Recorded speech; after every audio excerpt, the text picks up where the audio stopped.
हम बात करेंगे इस वीडियो के अंदर में driving truck transport system IPO से रिलेटेड। और दोस्तों ये आईपीओ जो है ना, हम लोग ये कह सकते हैं जो कि मार्च 1 को ही ओपन हो गया था और क्लोजिंग जो है आज के दिन यानी कि 3 मार्च को है। ये सब्सक्रिप्शन के लिए जो ओपन है, पैसे जुटाने के लिए मार्केट के अंदर आज तीसरे डे है, समझ रहे ना, तीसरे डे है। यानी कि एक तरह से ये कह सकते हैं जो कि आज लास्ट डे है, शाम 5 बजे तक ये ओपन रहेगा। अब इसमें दोस्तों बहुत सारे लोगों को कन्फ्यूजन है, आखिरकार जो ये आईपीओ है ना, इसका जो रिस्पांस है मार्केट के अंदर वो कैसा है, उसके अनुसार हम लोग इस आईपीओ के अंदर जो कि बीड प्लेस करें या कि नहीं। तो दोस्तों आप सही वीडियो के ऊपर क्लिक किए हैं ताकि आपको ये पता चलेगा इस आईपीओ के अंदर हम लोगों को जाना चाहिए लिस्टिंग गेन के लिए या कि नहीं। अगर जाते भी है तो कितना प्रॉफिट हो सकता है या फिर लॉस होगा। तो फिलहाल इसका जो प्राइस बैंड था वो 560 रुपया से 590 रुपया और यहाँ पे फेस वैल्यू जो है वो 5 रुपया पर इक्विटी से, ठीक है। तो अब इसका टोटल इशू सा जो है वो आप देख सकते हैं 412 करोड़ का है।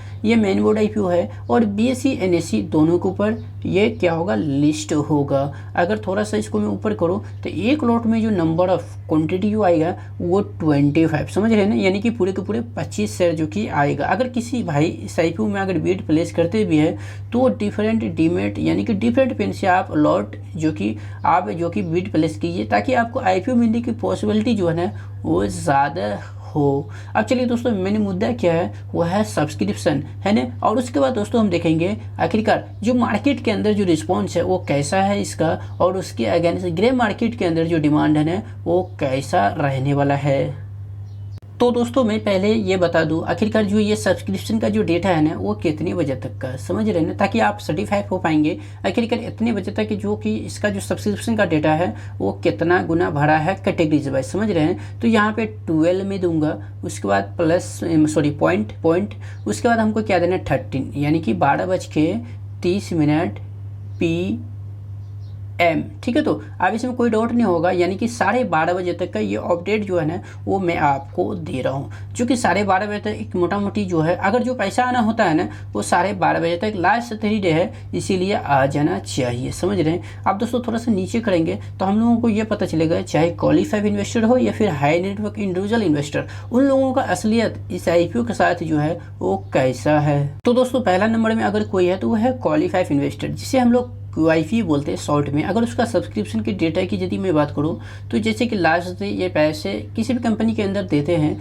उसके अनुसार अगर देखा जाए तो आज लास्ट डे है ये आईपीओ का और 12:30 बज चुका है और कोई ज़्यादा रिस्पॉन्स इसके अंदर तो फिलहाल हम लोगों को नहीं देखने को मिल रहा है, जो कि मार्च 0.06 टाइम्स ही सब्सक्रिप्शन ये 12:30 बजे तक जो कि इस आईपीओ को दिया है। अगर यहाँ पे हाई नेटवर्क इंडिविजुअल इन्वेस्टर की यदि मैं बात करूँ ना, जिससे हम लोग नॉन इन्वेस्टर बायर्स बोलते हैं, उसका जो सब्सक्रिप्शन का डेटा है ना वो आप देखेंगे तो वो भी आप कहेंगे ये हो क्या रहा, जी हाँ ये हो क्या रहा, जो कि मेन बोर्ड आईपीओ है और इसके अंदर अच्छी रिस्पॉन्सिबिलिटी होनी चाहिए जो कि नहीं है। यानी कि हाई नेटवर्क इंडिविजुअल इन्वेस्टर जो है वो भी इसके अंदर जो कि पैसा जो है ना बहुत कम यानी कि 9 के बराबर लगा रहे हैं। अगर दोस्तों यहाँ पे थोड़ा सा मैं ऊपर कर दूँ बिग HNI जिसका 10 लाख का जो बीड लगती है वो आप पाएंगे यहाँ पे देख सकते हैं जो कि 0.26 टाइम्स ऑल ओवर। अगर दोस्तों यहाँ पे अगर देखा जाए स्मॉल HNI जिसका 9 से 10 लाख के बीच में बीड प्लेस होती है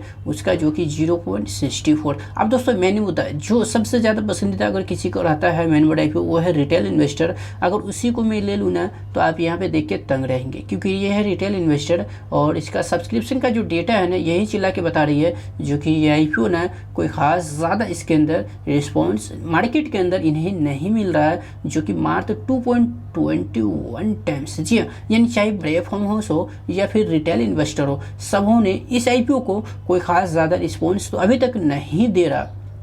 एम्प्लॉय का देखा है तो एम्प्लॉय इसके अंदर कोई भी इंटरेस्ट नहीं है, अदर कोई भी नहीं। ऑल ओवर टोटल जो सब्सक्रिप्शन इसे मिला है वो भी अभी तक देखेंगे मार्च 0.54 टाइम्स, यानी कि 1 टाइम्स भी ऐसे आईपीओ को 12:30 बजे तक नहीं मिला, समझ रहे हैं। तो हमारा मानना है ये आईपीओ का जो मार्केट के अंदर रिस्पॉन्स है ना बहुत कमज़ोर है, बहुत वीक है। यहाँ पे अगर डेट की यदि बात की जाए डे 1 में QIP की तरफ से तो कोई भी पैसा नहीं आया है जो आप यहाँ देख रहे, ठीक है। HNI की तरफ से पैसा आया मामूली से जो कि 0.06 है और रिटेल इन्वेस्टर की तरफ से 0.16 और टोटल 0.12 टाइम्स।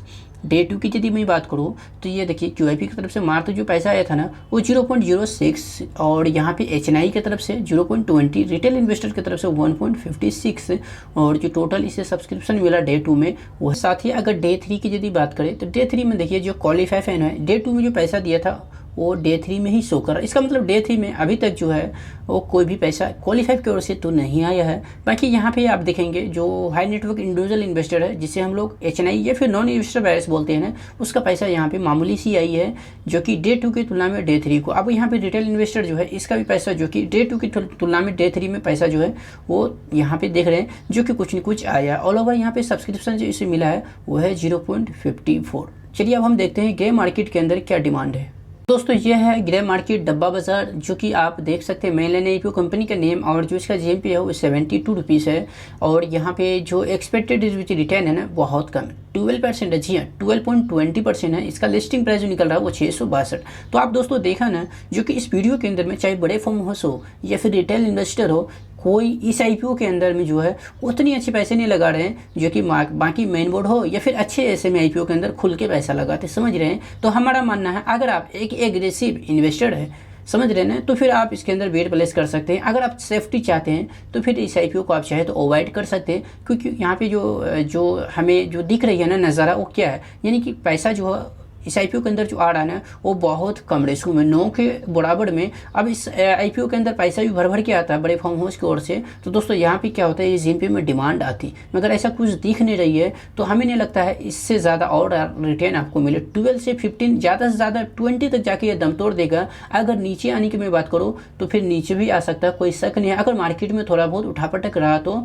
समझ रहे हैं ना, तो अगर आप चाहें तो इस IPO को अवॉइड कर सकते हैं। या फिर 12 से 15% आप चाहते हैं जो कि 15,000 रुपया 10 दिन के लिए निवेश करके मुझे कमाना है, तो फिर आप इस IPO के अंदर जा सकते हैं, जो कि 12 से 15% आपको ये लिस्टिंग गेन तो दे ही देगा, समझ रहे हैं ना। और मेनलैंड IPO है और एक मेनलैंड IPO और है जो कि इसी मंथ का कुछ तारीख को ओपन होगा, जो कि वीडियो उसके ऊपर मैं आपको डिटेल एक ठो दे ही दूंगा, समझ रहे हैं ना। अभी उसके ऊपर वीडियो मैंने इसलिए नहीं दिया क्योंकि उसका GMP में अभी कोई भी डिमांड हम लोगों को देखने को नहीं मिल रहा, ठीक है।